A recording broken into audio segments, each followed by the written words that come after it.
Hello, teacher. I'm going to present the topic of this afternoon, word formation and morphemes.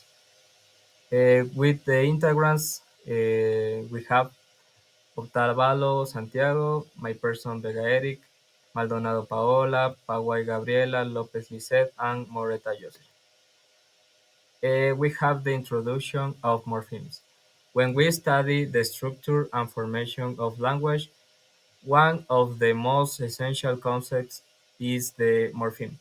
A morpheme is the smallest unit of meaning in a word, unlike a syllable, which is just a sound. A morpheme carries meaning. For example, in the word unable, we can identify three morphemes: un meaning not, now the root, unable meaning capable of. Each part adds a layer of meaning to the full word.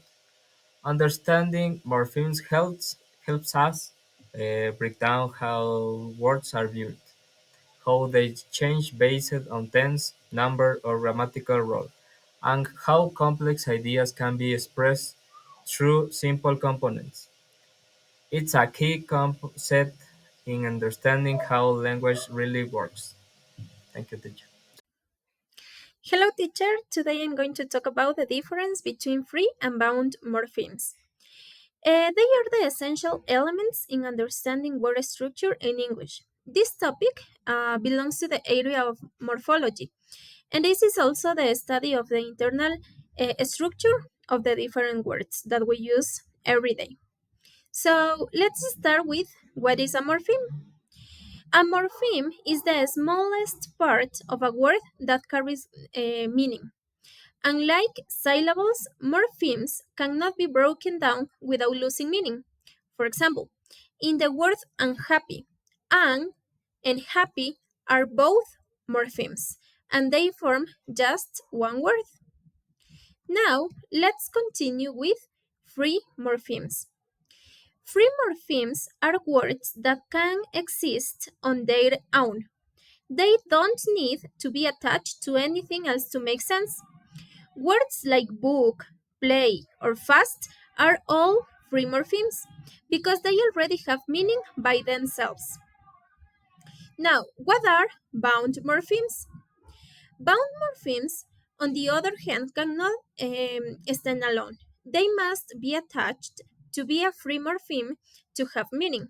For example, s in dogs or ang in ando, these morphemes modify the meaning but don't work alone. Now, let's check a little bit about the main difference between free morpheme and bound morpheme. We are going to compare both types. Free morphemes are complete words and can be used independently. In contrast, bound morphemes always need to be attached to a base to give meaning. They usually appear as prefixes or suffixes. In here we have some examples. In free morphemes we have apple, stand, and sleep. And in bound morpheme we have some prefixes or suffixes like f, s, or er to form different words. Now we are gonna do we are gonna start with two examples in context. In here we have two examples. For example, in books, book is the free morpheme and is a bound morpheme indicating the plural of this word. In unhappy, happy is the root and ang is the prefix that changes the meaning of this word. So in here we can see how we can form different words by using prefixes or suffixes or just by adding the letter s in this case in books that shows us that is a bound word. Thank you, teacher, for your attention. We have just seen how morphemes work. Some are independent, such as happy, while others need support, such as ness. Now, we will focus on word formation process. Word formation refers to how new words are created in a language. A common process include derivation, compounding, blending, and conversion, which we'll explore now. Conversion, also called zero derivation, is a word formation process where a word changes its grammatical category, like turning a noun into a verb, without adding prefix or suffix.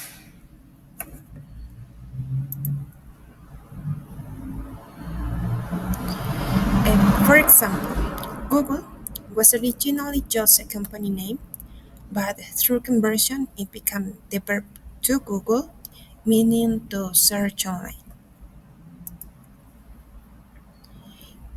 Another example, we all know the word email as a noun.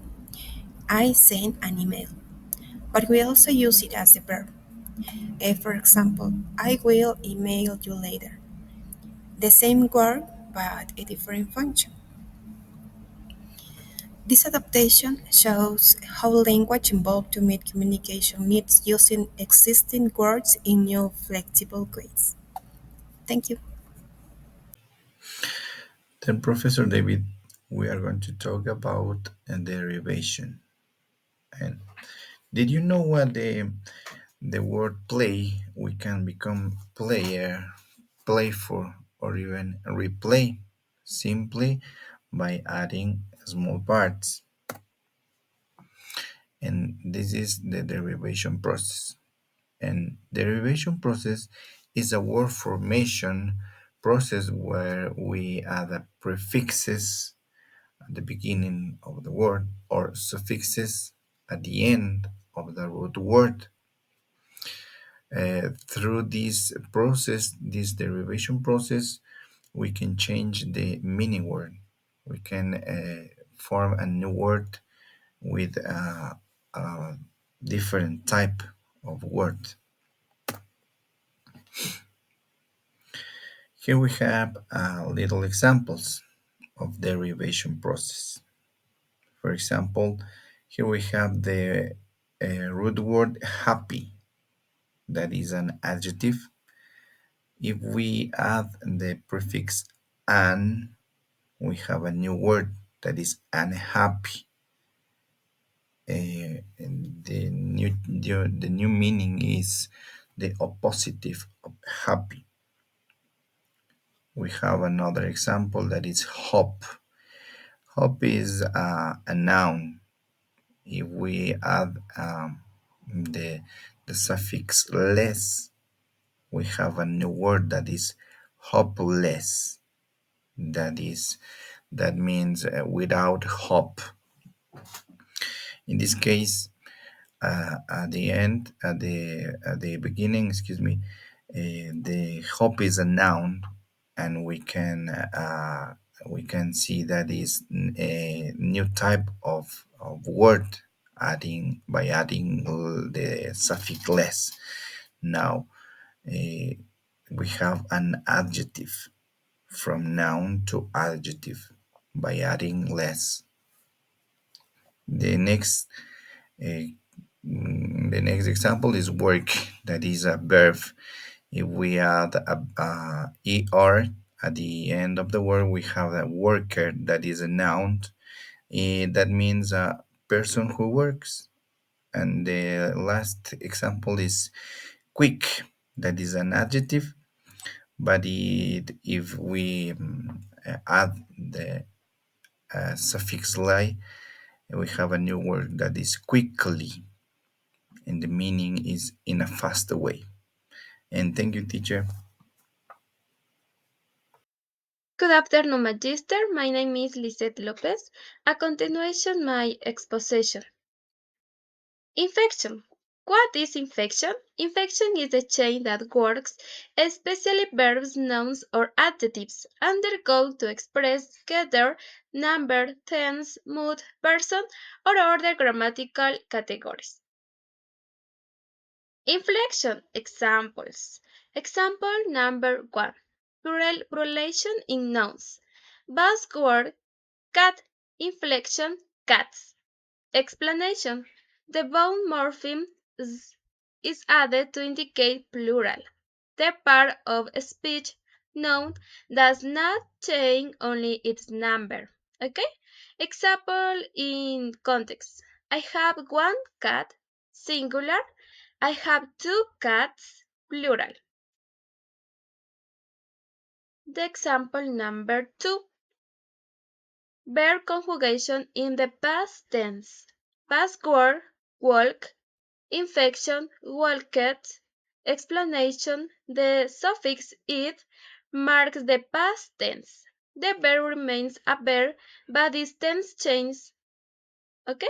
Example in context, she works to school is present. She walked to school, past. Thank you, teacher. Good evening, teacher. My name is Jocelyn Moreta, and today I'm going to talk about a little bit about what is compounding, and also I'm going to give two examples. First, let's define what compounding means.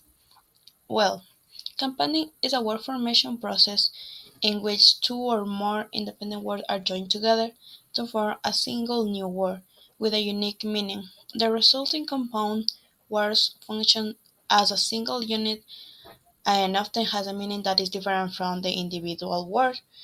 A content this process is common in English, is used to expand vocabulary by creating new terms, also for objects, actions, or concepts.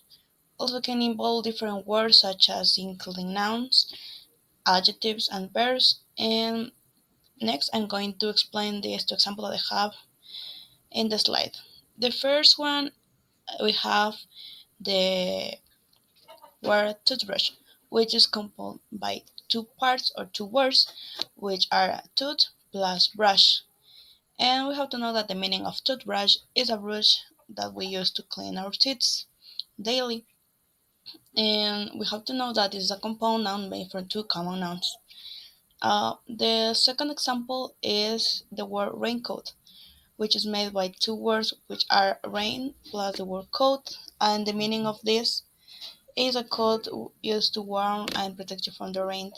And also, this is a word combines two noun and to create a new word. And yeah, that's it. Thank you, teacher. Conclusion: understanding morphemes and word formation process helps you see how language is constructed and evolves. By analyzing free and bound morphemes and exploring processes like derivation, inflection, compounding, and conversion, we gain a deeper appreciation of how words carry meaning and how new ones are created. These concepts are not only useful for linguistic study, but also for improving our communication, vocabulary, and understanding of language in everyday life. Language is constantly changing, and morphemes are the building blocks that make this change possible. Thank you, teacher.